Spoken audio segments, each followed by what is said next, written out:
We're live on YouTube. The ASL interpreter is MIA. A big part of Bayard Rustin Symposium is access, inclusion. So we're just going to try and figure out what's up with that.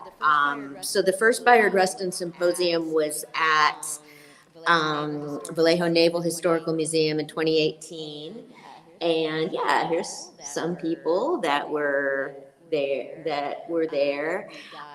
We got a certificate for Bayard Rustin from our then mayor, Bob Sampayan. The next year, it got a lot bigger. Mandy Carter came in, and we had her present with our own Brenda Crawford and Lawrence Shine of the Bayard Rustin Coalition. That year we showed the film we're going to show today, the You Don't Have to Ride Jim Crow at the Empress Theater. Robin Washington, who we'll be meeting, flew himself in. And, Mandy Carter, Robin Washington came in on their own expense.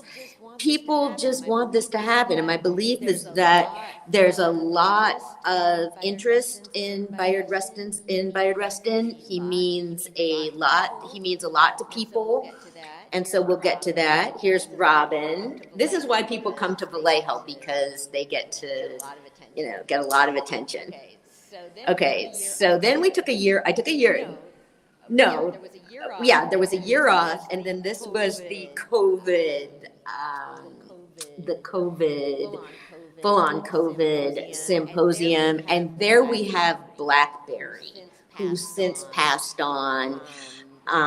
He was a true giant. The first year, we also had QR Hand, who talked about attending the March on Washington. We've just had amazing people come through here, Brenda Crawford, and then we Pastor Quigg. Professor Roxanne Dummett has presented here for a couple of years about Black ASL. Okay, the next year was hybrid. We had Calvin Ellington DeVille do some singing. Bayard Rustin was a singer, so we're always trying to get that in, get the creativity in.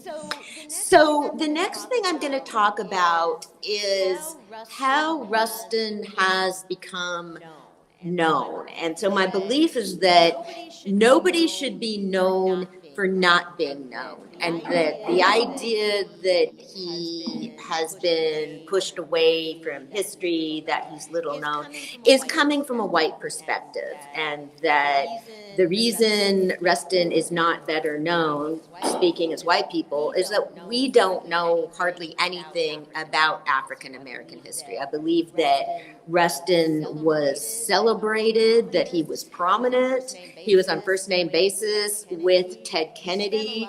He spent a lot of time in Africa and with the revolutionary leaders there. That was very dear to his heart. And I think he was treated very well there. And my belief is that if it had not been for A. Philip Randolph, Bayard would have stayed in Africa. He loved it there. So it's known that so the gist of the symposium has always been the belief that Bayard Rustin experienced that racism from white progressives affected Rustin's life more than homophobia from anyone. And so he was arrested for a sexual offense in 1952. And that is when he was working for the Fellowship for Reconciliation, which was run by this guy, A.J. Musty. So when Rustin was picked up, A.J. Musty was the head of the Fellowship of Reconciliation. What was said was that Rustin had been telling A.J. Musty that he wouldn't be having relationships or whatever. Bayard was the star of Fellowship of Reconciliation. He was making a lot of money, a lot of success. The question for me is, if he were a white gay man getting picked up, would the Fellowship of Reconciliation have just covered it up? It was real easy back then. He was their star. He was making a lot of money. We know very well there were lots of people getting busted or however. So I think that Musty believed that this was a situation of him policing a black man's sexuality. I have real doubts about whether he would have treated a white man that way. I'm not the only one. He told the entire country, he basically announced what had happened to Rustin. He outed him in front of the entire country, claiming that people would have found out about it anyway. Okay, this is the 50s. There's no social media and stuff. That's not true.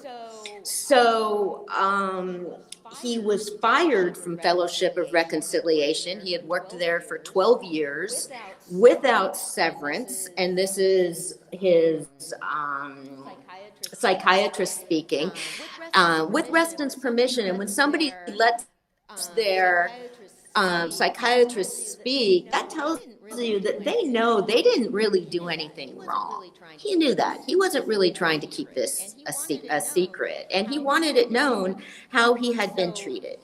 So this was several years before he met Dr. King. Okay, so here's Bill Sutherland. In the 1980s, Bayard and I were in Zimbabwe observing the elections. We had breakfast together one morning. He cried when he remembered how A.J. Musty had abandoned him in 1953. Bayard said he went hungry and would never again allow himself to be in such a situation. And here's Bill Sutherland, and this is a letter that I saw of him writing to Bayard in the 50s. I believe he's speaking about Kwame Nkrumah's inauguration. And there is such care in this letter, such love and solicitousness.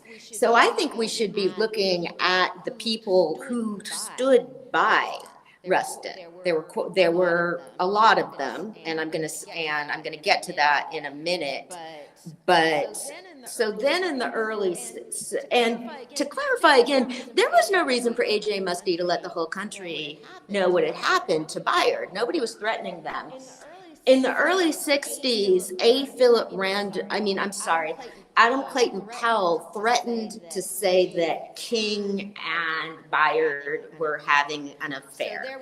So there was like backbiting and drama and all of that. It's one of the things that I've taken as inspiration from Bayard's life. Because you see, okay, here's the civil rights people.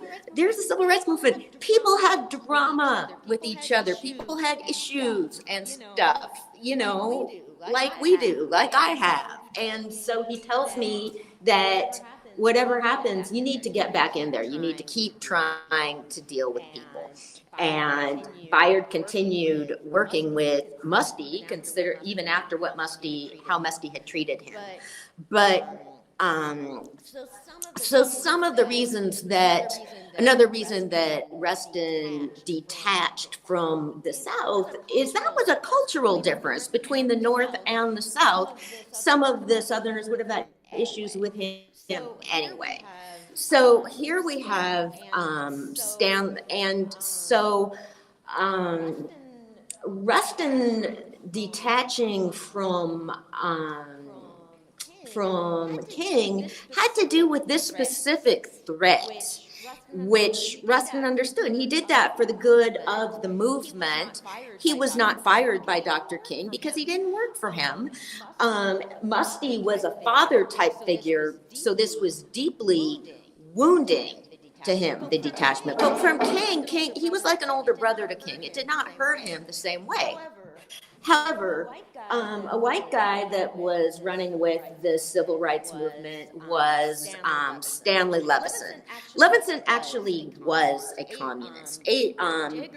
Edgar Hoover worked very hard to discredit the civil rights movement by saying people were communists, by accusing Martin Luther King of associating with communists.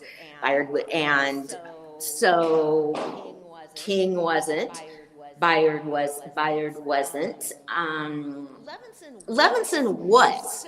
So Levinson could have detached from the movement. He was a real communist. However, he stayed in there funding stuff. Okay, so he cut Bayard off. They've been friends for a long time. He cut Bayard off, and so far as I'm concerned, Levinson, like, sure, people were going to keep Levinson around for his money, but I think he's a great example of allies kind of getting too full of ourselves and thinking that we're indispensable. We're not. He wasn't the strategist. Rustin was the strategist. So Bayard really experienced Levinson's actions as a betrayal. So, I think that Rustin shows us that, to me, he reminds me of myself a lot. But when I started to learn about him, he reminded me of a lot of the LGBT Black friends I had that were talking to me about racism from within their community. And okay, A. Philip Randolph, just one of the great heroes and leaders of the civil rights movement, always stood by Bayard Rustin. Always. He never cut him out. So we need to look at that when we're talking about Rustin being gay. We just showed the care of him that Bill Sutherland showed him, and Randolph. This is a picture I had the fortune to get from Walter Nagel. It hasn't been publicly released. I just love it. You can see the love there. And here's a picture. I mean, to me, this is just such a father-son sort of thing, holding the umbrella over him. So in later years, Rustin spoke about King detaching from him after the threats from Powell. But in 1964, when Strom Thurmond was outed Bayard in Congress, the leaders of the civil rights movement stood up for him. They all did. Okay, there was a lot riding on this. They took a risk, and they stood up for him. So that's what we need to look at, I think, when it comes to Rustin. And here again, when you're looking at his later his later actions, except when I've been attacked, the Black community has seldom seen fit to even mention the gay aspect. When I've been attacked, I've usually been defended by the Black community. So the idea that he's not well known because he's gay is, I think, very much put about by white scholars and white filmmakers. And the reason for that is who's getting the grants, who's getting their projects funded. So I'm grateful that this information has been put out there, and I want to thank the people that have researched and gotten the information out here so I could disagree with them. But we're going to be talking today about action, activism, things to do, and a big thing is to try and support scholars, support new work. It is just absolutely brutal for people to get their work funded, and you look at who got grants to do things. The documentary about Polly Murray was made by two white women. So far as I'm concerned, they made it about way too much about her gender. I had been interested in showing this film, but when I saw it more, I was not going to do it because it matters who's telling the story. So that's going to be layered. Then you're going to have a white person producing an event with a film made by white people. I couldn't do that. And so the film does have a lot of archival footage, which is great. So one of the things that we are talking about doing is producing it under the auspices of Dr. Lynch or another Black person, so that we can see the film and look at it critically. And so there is, and so I've been interested in the politics of sign language for a long time, and the political rights of people to be included. And so I thought that this would fit well into the symposium. And I've learned more about racism within communities between disabilities communities. So I've read a lot about the experience of Black deaf people. And so it is a real honor that Mr. Dorsette has come to speak to us, and he'll be doing that again.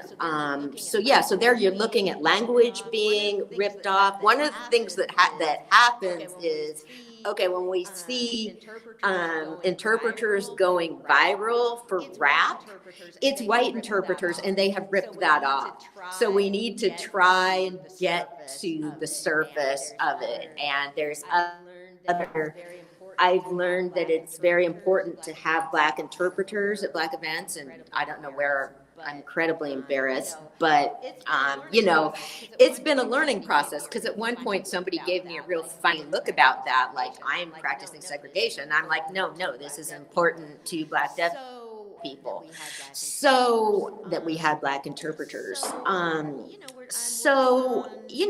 working on locally trying to get ASL and politics here, but I'm a messenger, and it is just one of the things I've talked about is, how do you fight autism without being autist?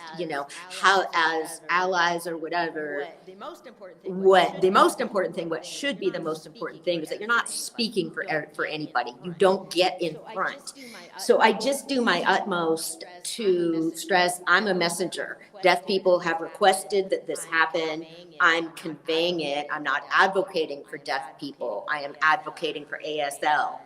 And I'm advocating for us to understand deaf people, to include deaf people. And so here's a perfect example, then I'm about to wrap up, and I'm going to be here. I want to leave more of this time for Dr. Lynch and Mr. Dorsette. So I'm going to be here for questions, criticism, whatever, call me a hypocrite. But so I've been advocating for weeks or months for Vallejo City Council meetings to be ASL interpreted, and I've been talking about the rights of people to understand what's been going on. I've been doing this for weeks and months and trying to explain no, captions are not acceptable. They're not. But I realized I haven't even been speaking about the rights of deaf people to be understood. And that we have community forums where people can get up and speak their piece, and deaf people have a right to do that too. Everybody has the right to address their communities. So I'm using that as an example of how deep this discrimination goes. I mean, here I am, I'm pretty knowledgeable, and I've been going ahead and being honest myself. And so that is the example. I think that, and so I hope that we can talk about how to be I think supporter is a better term than ally, because I think ally is only if you're both facing the same risk. I happen to think it's more accurate. And that ally assumes that people want you. Not everybody wants allies. You can't make that assumption at all. So I am just very grateful at the people that are here. Mark Lampkin, we've had people that have been involved for years, and Janet, who's doing film. So, I think we're gonna, this is it. And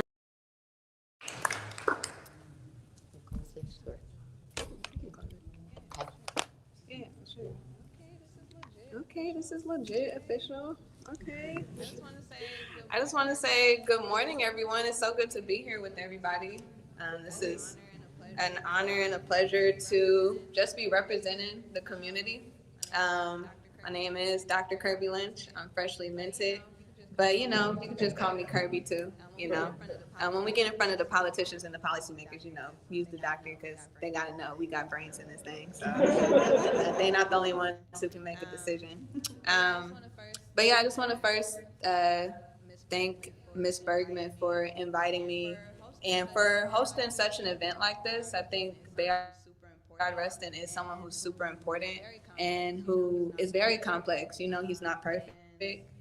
And none of us are perfect. And when we get into social movements and social activism, it's really easy to put someone on a pedestal. But, we always have to remember that only God can judge us ultimately. And that we always have to do things from our integrity. And that's why I love Bayard Rustin, because the good, the bad, the ugly, he was a man of integrity. And I love my ancestors, too, for all the work that they did with the civil rights movement.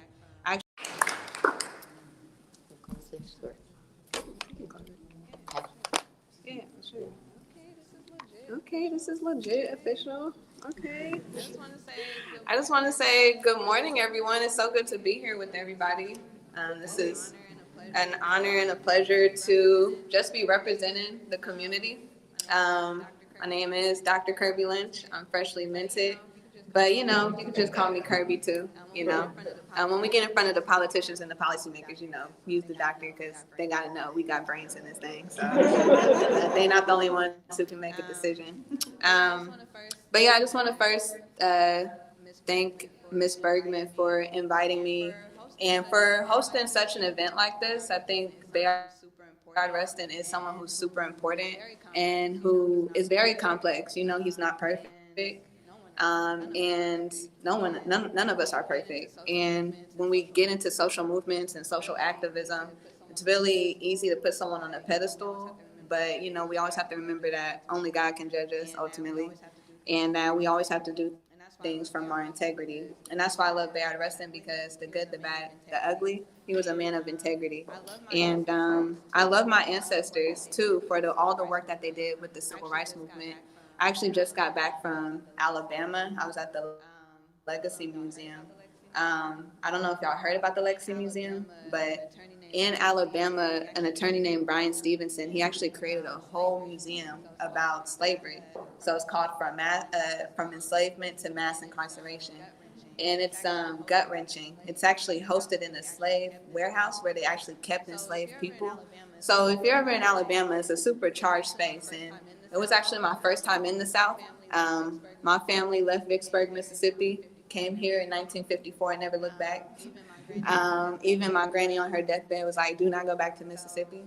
So me going down south and experiencing that landscape, experiencing what our ancestors really went through, what they suffered through for our freedom, it's very humbling. And I'm very happy to be here in California. But don't get twisted, California is very racist as well. Right? And that's something that Bayard Rustin was really trying to warn us about the future, which is called white liberal syndrome. I don't know, anybody heard of white liberal syndrome? That is a concept Bayard Rustin came up with to warn us about places like California, where everything seems progressive, but they're gonna hit you with that paper and the pen. It may not be the rope around your neck, but it is that paper and the pen on the dotted line, right? And that is, again, why I'm an advocate for reparations, for economic justice, because we are due so many things, right? When we're looking at the way the U.S. government has denied equal opportunity to our people, whether it be through education, whether it be through access to housing, whether it be through the policing system, it's a lot for us to consider what we are really doing. And so really just the nature of my talk is to kind of go through moments of when Bayard Rustin was really trying to warn us about, yeah, we got the Civil Rights Act in 1964, but what's next, right? It's still about political action. It's not about resting, right? And so, yeah. But still, in attitude, I resemble John Legend for the validations and privileges, but oh no, I'm not that white. I'm not that white, I'm not that light. I'm not that animal, I'm not that hypersexual. I'm not that black scum, that's that Angela Davis, my black is beautiful coming out inside of me. But you can't touch me. You can't gentrify You can't sweep me to the side and reflect you from hoopty Hondas to Subarus. I'm not racist.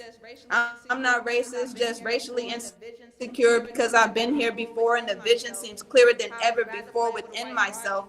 How I would rather play with a white Barbie than a black one because I'd be afraid I see an ugly reflection of myself. See, that's the imitation of life in me. Imitation of life, imitation of lies. Like I see why I do what I do. Like I see why I do what I do. Like truth, seek pain. Like this cannot change. Like this cannot change. There is a dysfunction in me. This is a protocol. We are protocols designed for an example, a Nikki to a Menage. We want us to be beautiful within our needs. I fiend for white privilege. While there is a generational gap that can be bought at, education is for the white girl and jungle fever is for the sellout. They take our goals and principles and they make us look a mess. And deep down inside myself, there is a dysfunction as burden. When we stand for nothing, we fall for anything. Fall for anything when you stand for nothing. We are new age, modified, designed to not be inclined to curiosity and why systematically things do not work out for you and me. There is a dysfunction in we. I am a robot. I am a robot, and you are too. That's my point. I wrote that at 16, y'all. And I was a part of Occupy Oakland. Remember that? Occupy Wall Street. You know, we are the 1%. I mean, we are the 99. I wish I was the 1%. I'm just kidding. But no, we are the 99 versus the 1%. And that's really what I was feeling. I was feeling like our mass movement was also not really thinking about what's next. You know, Occupy Oakland was my coming of age where I'm like, okay, there's possibility. But then what happened? That movement kind of came and went. And I actually kind of came up with a lot of social movements. I was very active in Black Lives Matter, another movement that came and went. And so I wrote Robot just wanting us to think that we can't just regurgitate and follow a script, especially a liberal script, a progressive script, or whatever. We really got to think authentically, connect with each other authentically, and really fight. And that's why I say I remember this, I remember that, I remember Black, I remember me, right? Marcus Garvey, Ida B. My ancestors are always telling me, every time I'm in a city council room, they telling me, don't fall for the trap, don't fall for the trap. It's that ancestral awakening. And we all have ancestors, right? It took many different people for us to get to this great nation that we have today. So I just want us to always think about that when we're thinking about Bayard Rustin, the good, the bad, the ugly.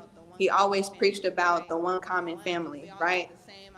We all got the same eyes, same nose, same lips, and all of that, right? But more specifically, I want to get into just some aspects of where I think Bayard Rustin can really apply to the work we're doing today. So he wrote a very controversial text during the Black Power movement. It was called From Protest to Politics, right?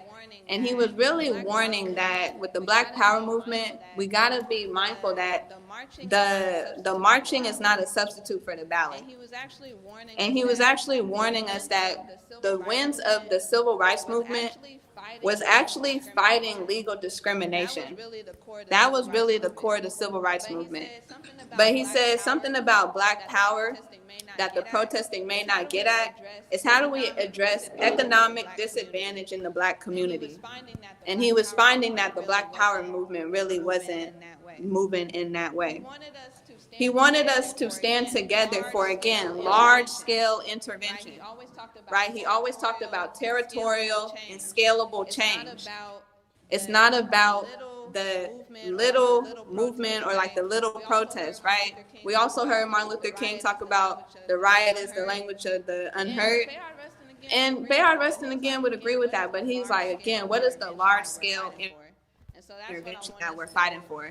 And so that's what I want us to remind ourselves with Bayard Rustin and what he really stood for. Bayard Rustin also understood that absolute power corrupts absolutely. He wanted us to make sure that we had power to make things unworkable for the totalitarians, for the people who didn't really want to hear our voice. And that's something I want us to keep in mind. How do we control our power? How do we use our black power to make things unworkable for those people? He believed that strategic nonviolence is a strategy because you have to change the nature of the people who naturally feel like they're against us, right? So nonviolence actually was a strategy for us to really relationship build, right? I think today they would call that emotional intelligence. You have to humanize your enemy. That is something that he really felt because he was like, you can actually change the nature of people by connecting with them on a human level. He also believed that the civil rights movement did have limitations. By no means did he think the civil rights movement solved all of the issues. He said at the core, civil rights movement was about the right to vote, public accommodations, and school choice. But he said the civil rights movement did not address the social and economic problems of Black people. He acknowledged that there was still work to do on the economic front, which is why a concept like reparations is important for us to consider. It's not that he was against it, but he's like, how is it really going to address the social and economic problems, right? He believed in full employment for Black people. He believed in quality hospital care. He believed in actually changing the nature of work for Black people. And again, in his essay, Protest to Politics, he didn't see that the Black Power movement was actually demanding those things in a strategic way.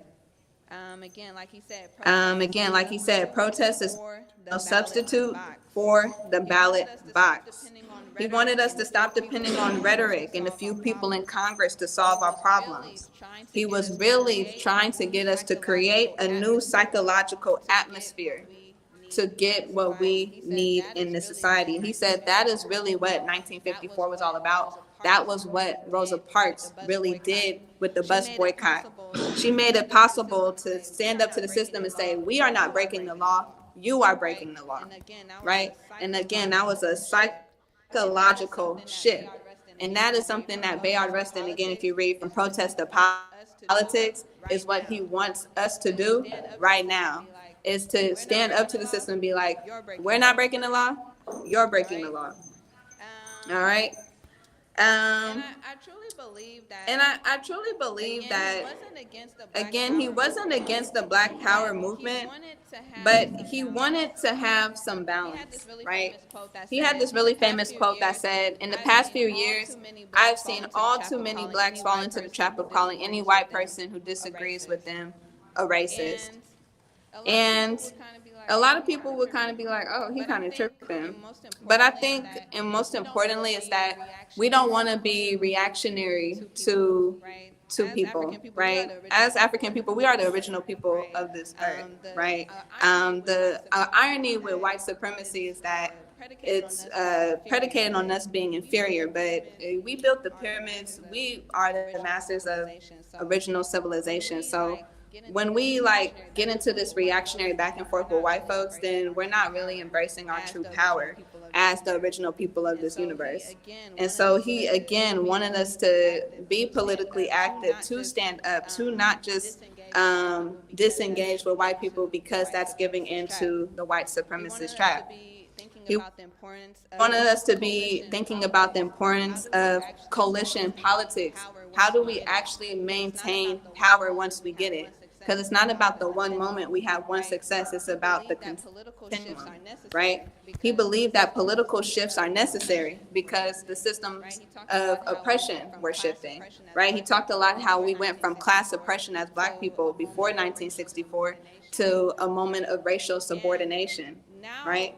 And now after 1964, Black folks are pretty much subordinate in many different industries and sectors in this country. When we're thinking about education access, we're not seeing a lot of high numbers of Black children receiving quality access, right?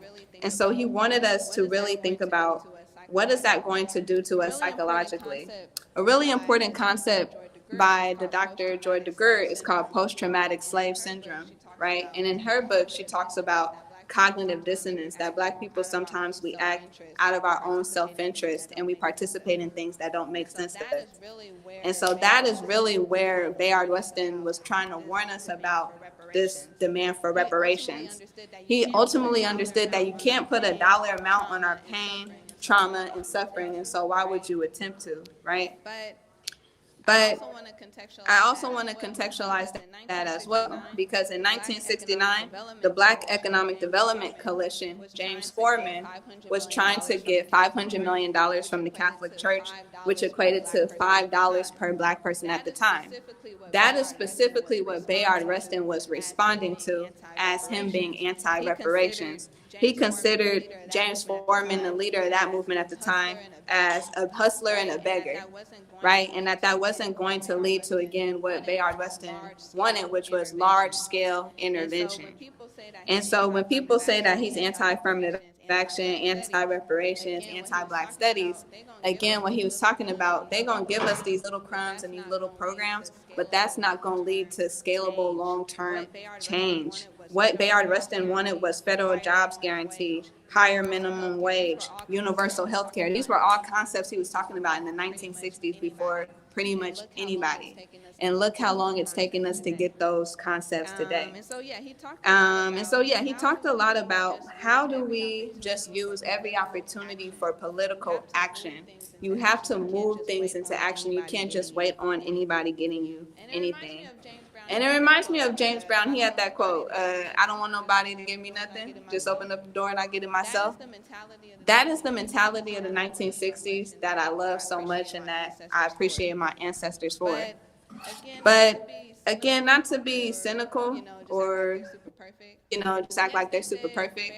Yes, they said, Bayard Rustin said he didn't support reparations, but I think if he knew a little bit more about what has happened over the past 50 years, he would be disappointed. He would be disappointed in how the U.S. government has tried to strategically deny us equal access to opportunity. I think Bayard Rustin would actually be interested in reparations today as a method for addressing and repairing the harm into the Black community. I think he'd be interested to know how the mass incarceration system has systemically and strategically targeted young Black men to put them into the prison system, making 7 cents an hour, particularly here in the state of California, which is a modern day form of slavery. I think he would be interested in knowing about this brutality and strategically how Black communities who have been divested from red line are being protected by people who are supposed to be protecting us. I think he would be interested in gentrification and how we do need justice for that, how we do need justice for the 2008 market crash where Black people were systematically targeted for interest rates that went through the roof and no longer could afford their homes, and their communities are now absent. I think Bayard Rustin would be interested in reparations today if he knew about the premature death and how Black people live up to 12 years less than a white person. And so that's why I think we should all just appreciate Bayard Rustin for who he was in the 1960s and not judge him so harshly. And then just really recognize the power that he was trying to get in us to be politically organized and to be active. But again, we can't just idolize, the civil rights movement. We have to have our own movement, Frantz Fanon said every generation has a duty. You either betray it or you fulfill it. And so the duty of this generation is to, again, address mass incarceration, address gentrification, address the fact that our children don't have equal education. And so what's going to be our civil rights movement, and really what I promote is that it's reparations, right? That we do need to remind people about, even after 1964, the racism just reinvented itself, right? And that is what he was warning us about with white liberal syndrome, is that people going to be in your face acting like they support you, but they're not going to put grocery stores in your community. They're going to put you next to a refinery. They're going to not have equal sentencing in our criminal justice system. And so really excited, just to get into a conversation with y'all about the impacts of the Jim Crow South, because in my opinion, we're kind of living in some Jim Crow type of environment here in California, and it's just not being addressed or talked about in that way. And so the words of Bayard Rustin is super important. I'm someone who did study Black studies at UC Berkeley, and I didn't learn anything about how to bring solutions to the Black community, right? And so there's a lot of things that distract Black people and don't give them a real pathway to real political autonomy. And we need to address what's the real point of that.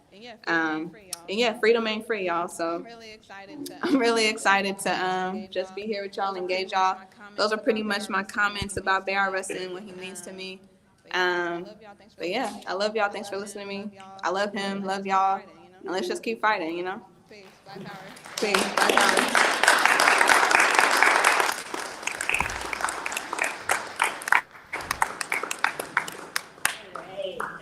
Dr. Kerby Lynch. Dr. Kerby Lynch, the star. Okay, and we just have really exciting people here. The next presenter is Teddy Dorsette III.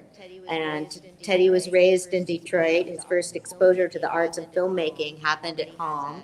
Teddy you can check out his films on YouTube, and his company is a deaf-led streaming company.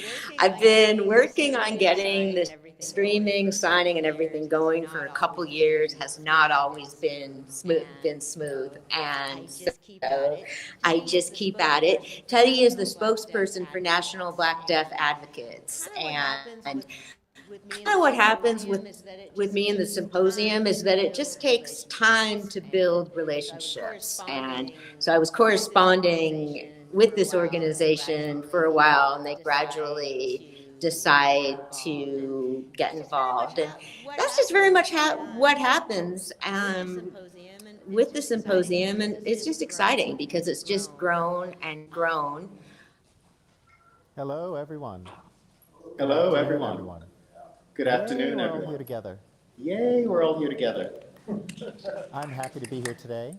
I'm happy to be here today. I hope you're keeping yourselves I hope warm. you're keeping yourselves warm. You probably already know my name. I'm Teddy. You probably already know my name. I'm Teddy Dorsette III. I'm a spokesperson for I'm National a Black Deaf Advocates. spokesperson for National Black Deaf Advocates. And I'm public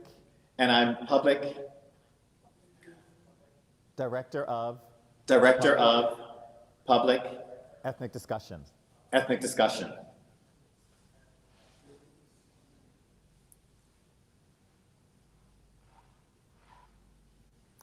I'm sorry, the interpreter. I'm sorry, the interpreter's having difficulty. Director of public engagement. So the topic I want to discuss Is me being here and presenting for Rustin Bayard and what's been going really, on. I'm honored to be here. Really, I'm honored to be here because what I've noticed and that has been brought up is Rustin Bayard. The problems that have occurred since his struggle, his fight in the 1960s, that were involved a long time ago. At that time. It was people of color. It was people of color with different backgrounds, different complexions, different kinds of work, and what they could see through the discussions of that and time, through their experience, and what they've gone through. So the topic of the National Black Deaf Advocates is to give support to our community, to fight for their rights, and to support our community.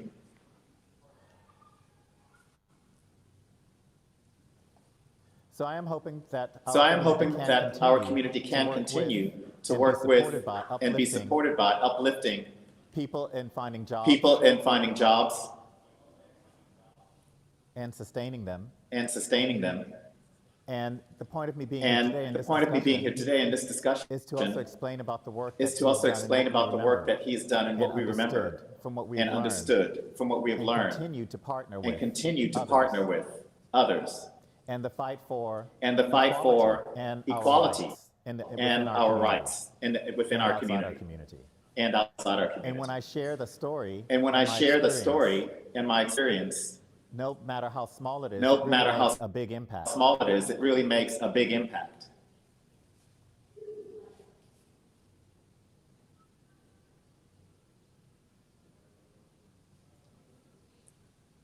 So our organization of National Black Deaf Advocates, we plan to take We plan to have a conference this year in Belgium. in Belgium. Excuse me, in Birmingham, Alabama. and that is a local. And that area is known for its history of Black people's struggle and their fight for their rights, and how it really inspired people to stand up and take control and also present our within our history community, within our community, and to also and learn give hope to how we can and give hope to how we can continue to partner and share our lived experience with our community, and make our sure that lived future- experience with our and our community, future and make sure that our future is, and our future generations, and all will understand our history and understand the system. and that all we've been, will understand our operating history under. So the point of and understand the organization system that we've been operating Black deaf under. So the person. point of the organization is, I love history. I'm a Black deaf person, and it has helped me understand I love where history. I come from and where and I'm it has going, helped me understand where I come and what my from future will look and like. where I'm going and what to my future understand will look like. also, keeping that in mind, my future. of And where to I've come understand from. also, keeping that in mind, my future of where I've also come from. continue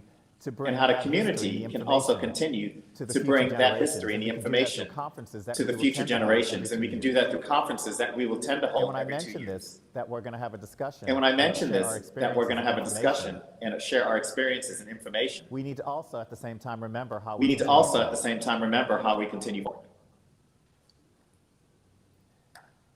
And I hope that we can all together And I hope that we remember can all together and remember the work Bayard that he's Rustin done and the work that he's done uplift the community to uplift the with community his stories, and I hope the stories that we share will with help his push stories, and I hope the stories that we share will help push for equality for all people, and the rights especially for all people, disabled especially people of color, disabled people, people of color, gender, the whole gender, span, the whole and that we span, recognize by how we and that we recognize by how we talk, converse with each other, how we and converse we with bring each this other, information and how we forward, bring this that we will information also forward, that we inform will those, also inform those in the future. So I want to also thank all of So I you want to also for thank coming all of and you listening for coming and being willing to listen and learn, and being a good arbiter and of being this a good information arbiter of this to make information sure and that bringing we it can forward, to make sure continue that we can continue to bring that information bring that uplift information the and community, uplift the community, to make sure that we have equal to make rights sure that we and have equal rights and that we equality. equality. Thank you. Thank you. And One of the things that just one of the things that I would say, like, very much connected to with what Teddy is saying is that ASL access and equal rights is just something we have to try and hang together to do. And it's what I found. I would love to have all my events ASL interpreted. I can't do that, but I've raised money to get this one interpreted mostly. But yeah, I mean, again, we need to people, please donate if you can. And and I found, there's people that will donate specifically for ASL interpretation. So it's about building awareness. And one of the things I remember before, there were lifts on buses, and eventually that got to happen, and we're used to them now. When laws were passed, mandate with the American Disabilities Act, ramps and handrails and elevators, people fought it. They didn't want to spend the money. And the disabilities community just kept at it. I really recommend the film Crip Camp, which is about the demonstrations and all that. People literally did put their lives on the line. So my hope with getting awareness out there more is that when more people learn about the importance of ASL interpretation, there we can try and get more grants, and we just need to push. And at one point, I was working with the Solano Community College ASL interpretation program. We need to support careers in ASL interpretation, the programs, and we need to not ask interpreters to work for free. And you know, the mayor of our town here brought up trying to have interpreters work for free for the city. Anybody that's not, and if you're not familiar with Vallejo, anybody listening, I mean, Vallejo's paid out millions in lawsuits to people. Like, okay, you can afford ASL interns, but unfortunately for him, when I brought the petition to some of the deaf community members, and that were signing and that have made the formal request for ASL interpretation. When people found out the mayor of our town wanted interpreters to volunteer, like 10 more people signed it. So it was like, too bad. You should have been more careful. But no, and then a lot of interpreters are independent contractors. And so as a matter of workers' rights, we need to look out for them. And I believe that interpreters also run a risk of repetitive stress injury. And again, we've had white interpreters barging in on areas where communities want Black interpreters.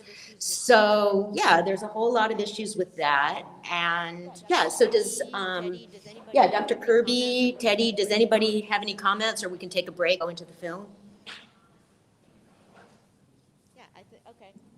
Yeah, I think, okay. I have Yes. a question, Dr. Kerby. Yeah. So is there an organization in this area that is working on reparations? Yeah, so. Oh, Kerby, can you do here, please? Oh.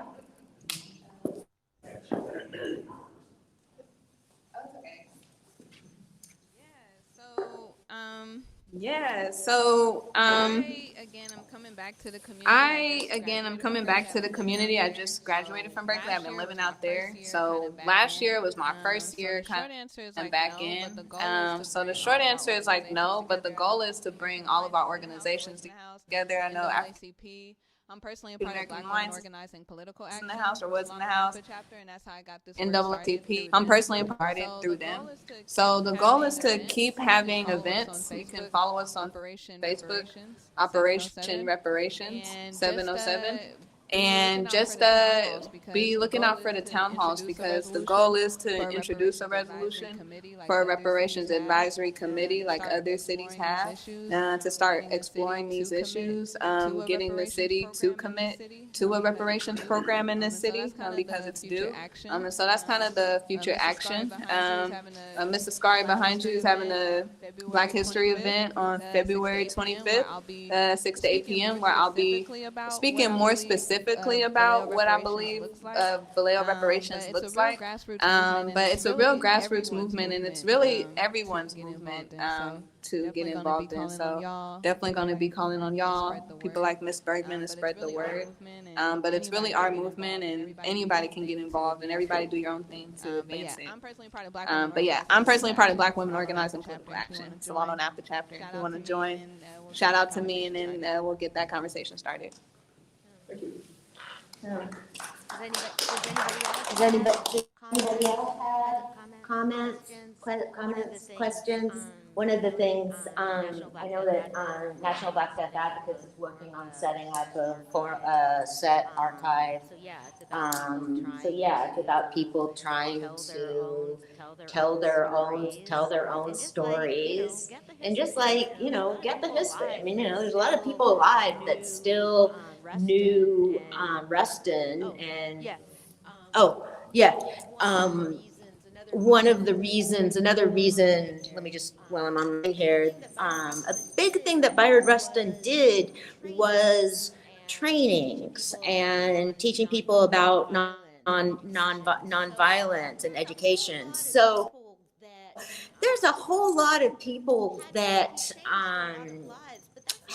he changed a lot of lives, but that's not the stuff that winds up in history books. Coretta Scott King was in a workshop with Bayard when she was 13 years old. Just so cool. It's just so cool.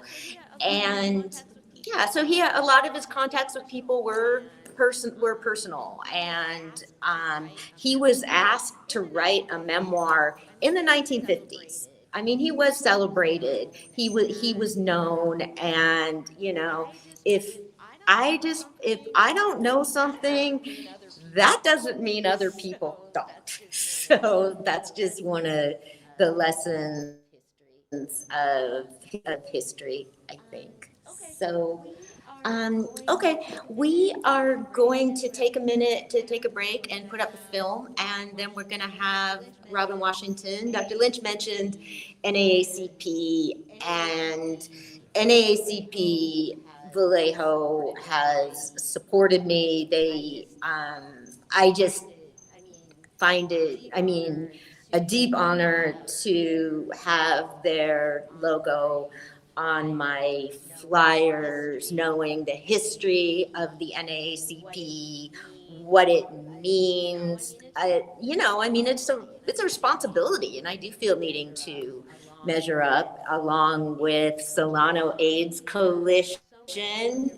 There's so much support here, but I want to acknowledge Mr. Jimmy Jackson, who was the president of the local NAACP, just a real kind man. And, when I first started going to NAACP, I had written asking to be placed on the agenda, and I was like, who is this lady? And then, after a while, I was like, okay, I think I've kind of grown on them.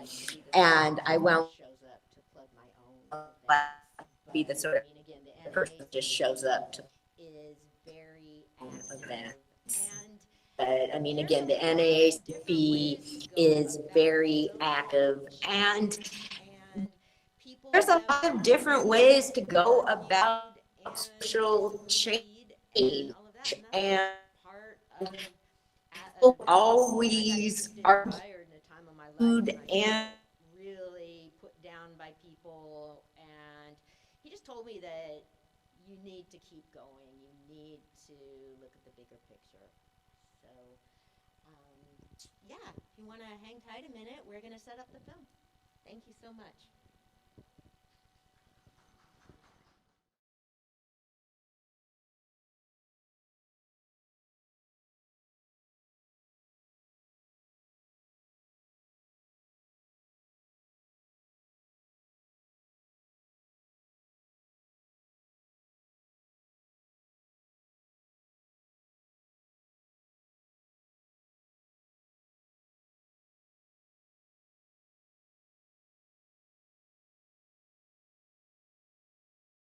You. Okay, we can hear you. Okay, yeah.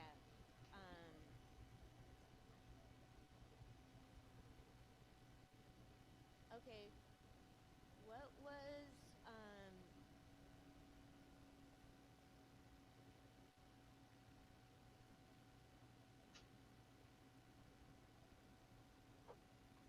For doing the whole documentary? yes. That's a long answer. Robin, you're good at long Right, but we don't have 3 hours. So I grew up in the civil rights movement, as my mother was an officer of the Congress of Racial Equality and the NAACP in Chicago. And we had meetings of those organizations and others in our living room when I was 3, 4, 5, 6 years old. And I was taken on marches and protests and sit-ins. I remember distinctly a sit-in at the Chicago Board of Education in 1963 that lasted a week. And this, for me, was my normal upbringing. And so I was, quite familiar with the movement. Later on, I grew up, I became a journalist, And I thought I might pursue justice in the world by chronicling the world with an eye toward justice. And a very long story short, I stumbled upon this history that I did not know. And I certainly knew about the Freedom Rise of 61. I certainly knew about CORE and the NAACP. But I did not know the origins of CORE, and I did not know of the journey. And I was working at a group, the Fellowship of Reconciliation, of which I believe you have some members there, which is a pacifist organization from which CORE started, as was said in the film. And I happened to be working there as their communications director in 1992, which was the 50th anniversary of the founding of CORE. And Jim Farmer was still with us. And I wanted to talk to him as the founder of CORE. And I certainly knew about him, although I had never met him. And that began the history. And we also had at the Fellowship of Reconciliation a lot of oral history that wasn't quite complete that was said in our headquarters building. And things like we started CORE and we ran the first Freedom Ride. So I was wondering what these people were talking about. And I found records about the journey, the Freedom Ride, and then one by one found the survivors of that trip, and the rest you know. So of course I had to do this. This was part of my history as well as the world's. And it was also my mission as a journalist to bring an unknown aspect of the movement to the world.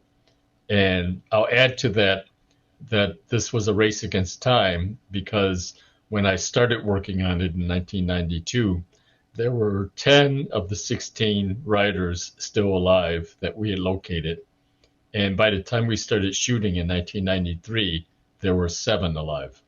So that answers the questions, by the way, what year it was done. It was completed in 1995.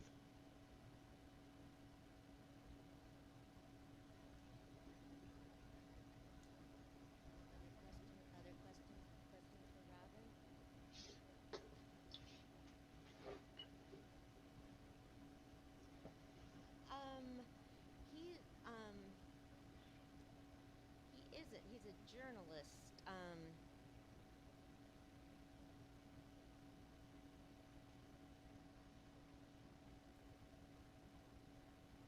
What do I do now? Too much. I know. Yeah. So I should say, as I said, I became a journalist. I'm from, as I said, Chicago, and really started working as a journalist in Chicago, writing for some small papers. But in Minnesota, where I ran a small town weekly paper when I was 29 years old, I had an engineering magazine that I started at the same time. Then I went to Boston, and I was very fortunate to have a fellowship at WGBH TV and radio. And that, of course, is the major PBS station in the country. And the fellowship was to teach science journalists. I had, again, that engineering magazine that qualified me as a science journalist. It was to teach us how to do broadcasts, with the idea that we would do shows like Nova. And some of my fellows ended up indeed working for Nova. And that was a wonderful place to learn both TV and radio. And so I stayed at WGBH. I produced my first documentary called Vermont, the Whitest State in the Union, because once I got out to New England, I discovered that. But Vermont has a rich Black history. Actually, today, Maine is whiter than Vermont, but Vermont still has a rich Black history, even though there aren't very many Black people there. And worked on various shows. And then again, as I said, stumbled upon this history when I went to work at the Fellowship of Reconciliation. Then I worked later on as the editor of the Bay State Banner, the African American weekly paper in Boston, the Boston Herald, which was the tabloid competitor to the Boston Globe, where I covered many things, particularly transportation and the Catholic Church sex abuse scandal. Then I came back to Minnesota, in Duluth, Minnesota, which is where I'm talking to you from now. And I became the editor, the top editor of the daily paper, the Duluth News Tribune. After 10 years, I left that and actually sort of returned to Boston, writing for the Boston Globe, but going back and forth between Minnesota and Duluth and WGBH again. And today, I am the editor at large of the Jewish Forward, which is the old Yiddish daily forward. We're still in Yiddish and we're in English. We're not in print, we're online these days. And I have a show on Wisconsin Public Radio. And I also supervise 10 wonderful interns every year for American City Business Journals. And that's 3 half-time jobs, which is not the direction you want to go when you are trying to retire. Yeah, yeah. That's kind of hard to picture you retiring. Do you Right. think you will come back to Vallejo? Oh, I'm sure I will. You know, one thing in my life that is, how do you put it? There, there are no nevers, I think. As I just said, I started in Chicago, went to Minnesota, then went to Boston. Then what did I do? I came back to Minnesota. Then what did I do? I went back to Boston, and I visit Chicago whenever I can. Um, it's almost like those dreams that you're back in high school, and suddenly you're in class and all. And I really have had those experiences, and they're great actually. So, yep, I'll be Yeah, back there. I can't tell you when or why, but I will be. good, good. Well, I just am always so grateful if you're here, in person or on or online. People are just always so eager and generous to share their perspectives on this. And so, yeah, thank you very much. You're quite Anybody got welcome. anything? Okay, cool. See you next time, Robin. All right. Thank you, everybody. Thank you. Cool. Well, thank you so much, everybody. And okay, again,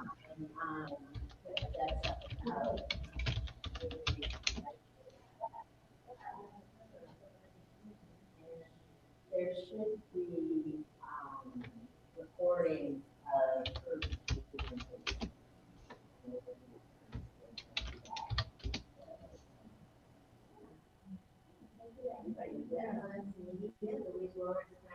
Archive, Paula Bauer, the best.